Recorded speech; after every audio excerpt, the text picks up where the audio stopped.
to je spánok. Spánok pod mostom. Hruza. Daj druhého. Zasvieť. No. Takto. Ešte mi tuto Juro zasvieť, tuto. No. Takto luxusne. Takto exkluzívne a luxusne zaspí pod mostom. Ani oheň, nič. Tu musí byť zima. Ale sú dobré. Tu máš komunistické, pozri. Úsmev, vynikajúce, si fešák. Ale nevadí. Tu máš spacáky, dva, dobre? Hej. Ako sme už podali. Kastrol, nejaký, tuto rajnica. Aha. Tu máš čaje, jedlo. To si ohrejte. No ty vypadáš aj triezvy, ty asi ani nepiješ nejako. Ja nepijem vôbec. To vážne? Aha. Nekecaj. No, dám si jedno pivo niekedy. Tak počkaj, ale ak nepiješ, tak ja ťa dovezem do kláštora pod Znievom. Môžeš mať teplo. Môže byť? Môže byť. Môže byť? Môže byť. Pôjdeš? Nepijete. Naozaj, ak nepiješ, ja ťa tam odvezem. Sedí? Hovorím, dá si sem tam. Nie, počkaj, si schopný, keď sa teraz dohodneme, máš nejaký mobil? Práve, že nemám vôbec niečo. Dobre, tak si schopný, keď sa dnes dohodneme, že nebudeš piť, čo ja viem, jeden deň, aby si tam nenafúkal a ja ťa tam odvezem. Aha. Môže byť? Môže byť.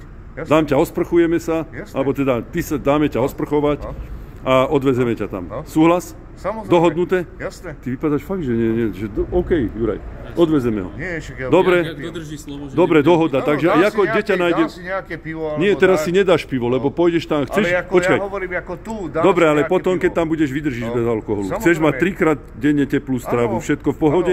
Dobre, ako sa dohodneme, kde ťa nájdem? Tu? Tu bývaš celý deň? Dobre, tak počúvaj ma, skôr než ale pôjdeme, aby si vedel, prídem sem, nafúkaš a keď nenafúkaš, tak ťa berem do auta a ideme. Dohodnuté? Dobre. Tento týždeň ťa odvezem, ja to vybavím. Dobre, Žiadny problém. dobre, čau, teda. Šlapky. Tak, priatelia, toto si zaslúži môj obdiv, pretože v šlapkách prebývať v zime a v teplákoch iba, tak to vám poviem, že to si skutočne zaslúži môj obdiv. Čo mám spať, keď nič nemám? Nie, sme sa už dohodli, nie? Áno. Dobre, sme dohodnutí. Jasné. Ja zhaňam zetka jednoducho, aby som mohol si kúpiť niečo na stravu. Hej?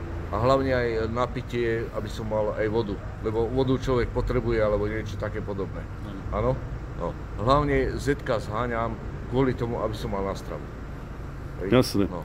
Teraz máš stravu... Zetkové plechovice a áno, jasné, flašky a také jasné, somaly. rozumieme. Áno? Ale teraz máš stravu tak možno na 3 dní, si v pohode, a tú stravu máš dovtedy, dokedy odtiaľ to odídeme. No, dobre? Koľko razy som aj 3 dní nejedol. Dobre, ako sa voláš menom? Miroslav. Miroslav, ja som Michal. No.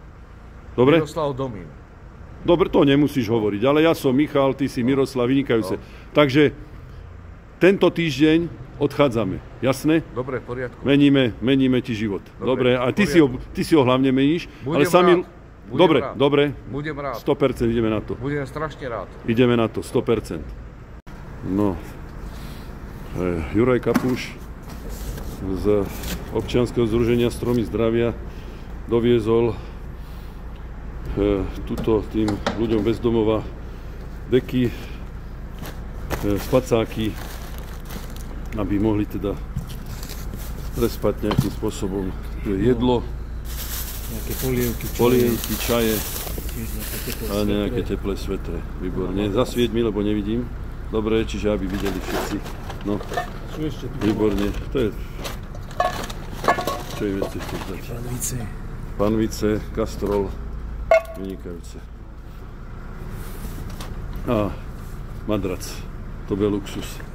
Zasvieť na ňure, nech ho vidíme celý. Toto bude úplný luxus. To bude luxus.